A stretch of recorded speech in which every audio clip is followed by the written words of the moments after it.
I'm not sure whether... Let's hear from Dr. Stephen Amoah. Is necessarily how do you feel about these things that are beginning to come up, and then we see spirited defense from the NPP spokespersons all over the place?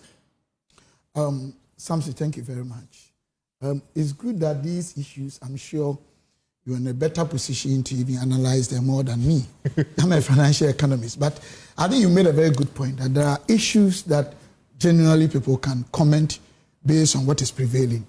Samson, I think all these issues, as of now, still remain something that one cannot draw any inferences on them. Because what does the Constitution say?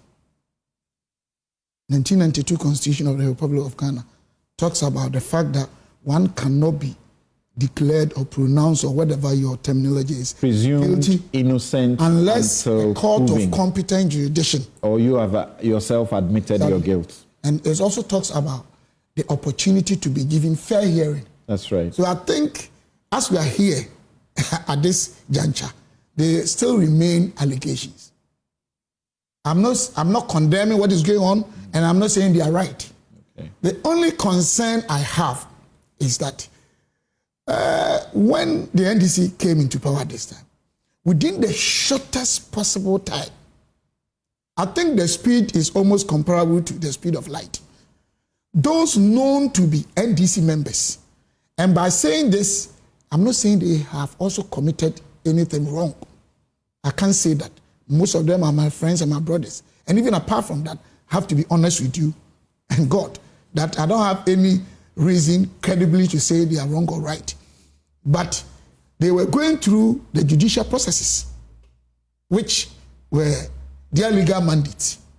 And then they were cleared without any investigation, nothing, all of them. Does it mean that what the Constitution says, Article 17, about the fact that we are all equal before the law, is not being adhered to?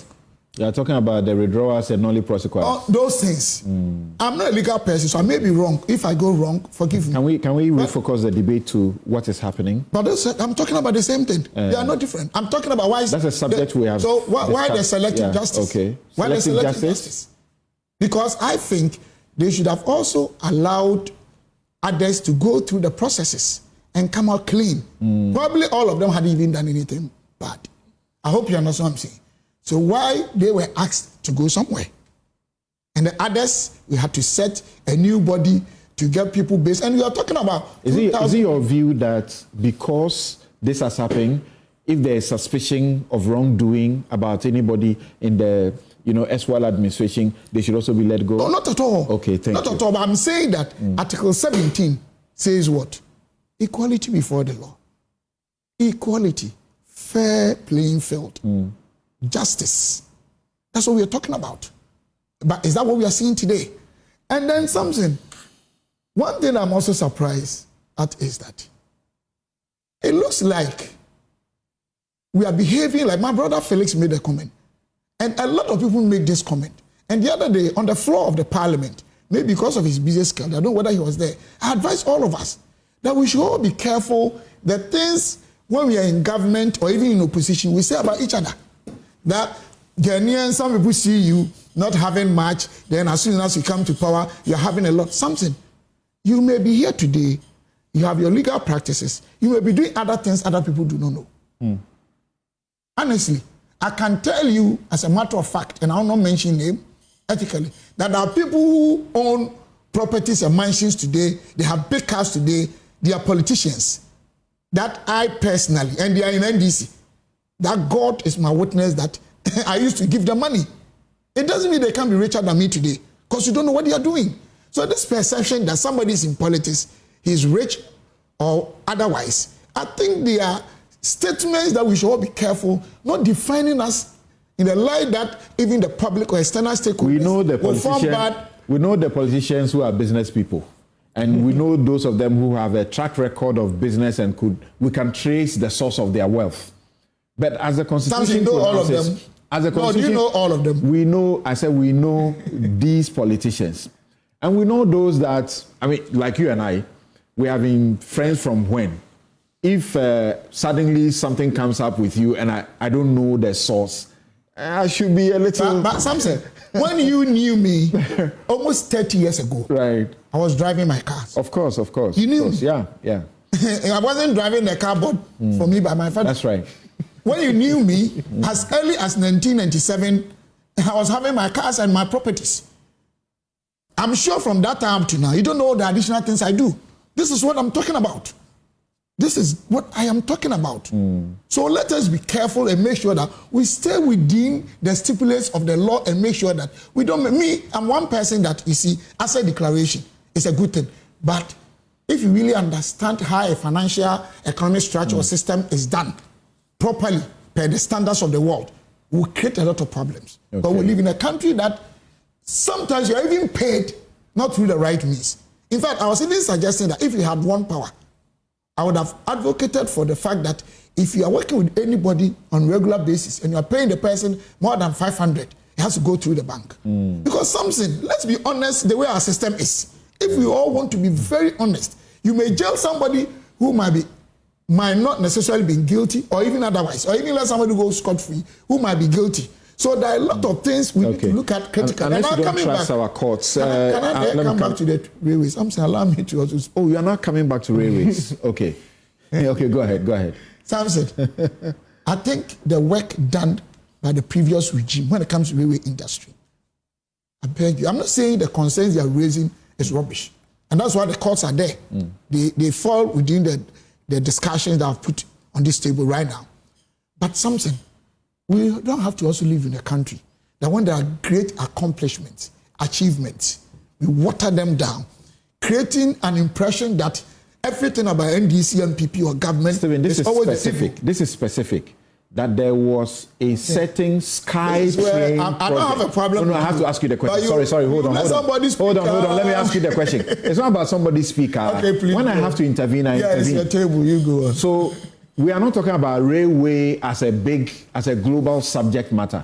We are talking about sky train. There was a project that was a sky train project. We are told that $2 million of taxpayers' money we don't have was spent on that project. As we speak today, there is no sign of any such thing. So that's the issue. Something, and I said that. I am not saying that what you are saying is trivial. I'm not heaping scorn on that. And it falls within my earlier presentation or submission I just made. That is why the Constitution talks about fair hearing, talks about you can be pronounced guilty or otherwise only by court of competent jurisdictions declaration or you yourself admitting that guilt. I said that and it falls within. But I'm also saying that we should always not also dwell on the negatives that go on. It's giving a lot of bad impressions in our society. That what has been achieved, the accomplishment... Have you seen signs of a sky train? Have you seen signs of a sky train? Is it true that $2 million was paid for the purpose? Can I complete my sentence? Respectfully, can I complete my sentence? I'm just begging you. It's difficult for you two of us doing this, right? Because you're not making me complete my... At least when I end the sentence, you ask me. That's all that I'm saying. At least what I'm saying, I'm not going to condemn A or B. We're working with time. Please, quick about it. All that I'm saying is that in our country, let us also develop a culture of letting people know the good things that we do so that people will be encouraged. Because the railway sector, what was done under Nanado, it is, in my opinion, I could be wrong, unprecedented. But that doesn't mean the issues you are raising should not be given the needed attention that NDC government is giving. That's the point that I'm making. Okay. Then I can come to... okay, please, it's okay. Take your table. Go to where you want to go and finish.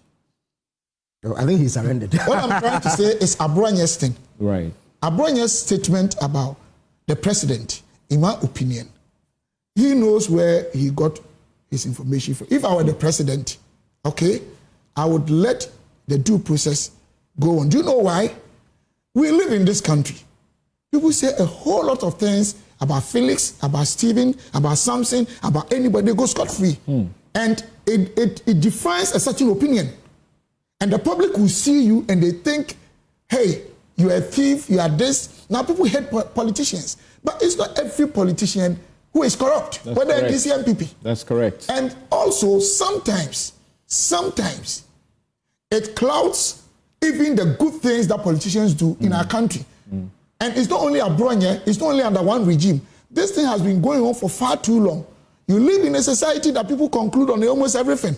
Even if a man and woman sitting in one car, oh, they are dating. If somebody has any bad car, either he's a dealer in one thing or he stole money. I think that perception is discouraging a lot of people in our society, even sometimes, to demonstrate what they have for other people to be motivated and work hard. Right. So I think the process has to be allowed to take its course. If also Abronya knows that, oh, he made one of the flimsy statements tarnishing the image of our president, he should come and apologize. Well, he says he feels intimidated and he will not be intimidated. So let him appear before the... That is all that I'm saying. The criminal investigation authorities, and let's see what happens. But he might have been privy to things we don't know. Yes, 550 million hoarded in the presidency. Memorandum of agreement between the parties, the South Africans, and then the government state agency, as far as 2018. I'm not saying they are wrong or right, but because when my brother Felix was talking, the impression I had was nothing had been put even in place in terms of, but as far as 2018, they had gotten this thing signed in terms of agreement and other things, and it's about 7 years now. So I don't think, because as when my brother who just spoke, he said 2 million, what could be done, which is a fact. But if you don't take care, you suggest that something had been done with the 2 million in terms of squandering state fund or something. But I think we all need also to be very careful to wait and hear from the other side, or allow due processes to be followed so that we can get to the logical conclusions of some of these issues. You are saying the contract is evidence of something that has been done for $2 million US dollars? I'm saying that I had impression that nothing had been done. I hope you understand what I'm saying. So once there is this agreement... I'm sure if something had been done, we would have seen it by now, right? In fact, it is the MOU is actually the basis upon the investigation. If you're going to sign an agreement, what has been done to warrant... I've seen that document. Yes. I've seen that document. Let me also explain this to you, because I've been doing investment consultancy for some time, at least from 2009, that his party sacked me. Though I wasn't an appointee. You know, when it comes to some of these agreements, there are faces. Some of them might not have been tangibles, things you can feel and touch. That's what I'm saying, that we need to understand these. I'm not really saying that it's not anything bad. So there could be consultation stage, there could be other engagement that might even be intangible, but it has some cost component. So let us wait and make sure that we get to the point that our comment will not. And the last thing I want to add is this thing about people saying bad things about other people. This media commission or whatever, they came. National Media Commission. Exactly, they came. I was shocked to have heard them on one of multimedia's platform that I want to be ethical, not that I'm being controlled by cowardice. That at least a gentleman that has been all over, or some of them all over, destroying reputations of families, home, insulting, attacking people, they wrote to his institution. Anyway, it's not multimedia. And that almost 9 times. Even the board members there, the management, were saying that they had not seen anything wrong with what the guy was doing. You're talking about Captain Smart. No, I don't want to. I want to be ethical. But he is not the only person. A lot of people do these things in Ghana. Within the media fraternity. Within the local language broadcast. I hope you understand what I'm saying. Terrible.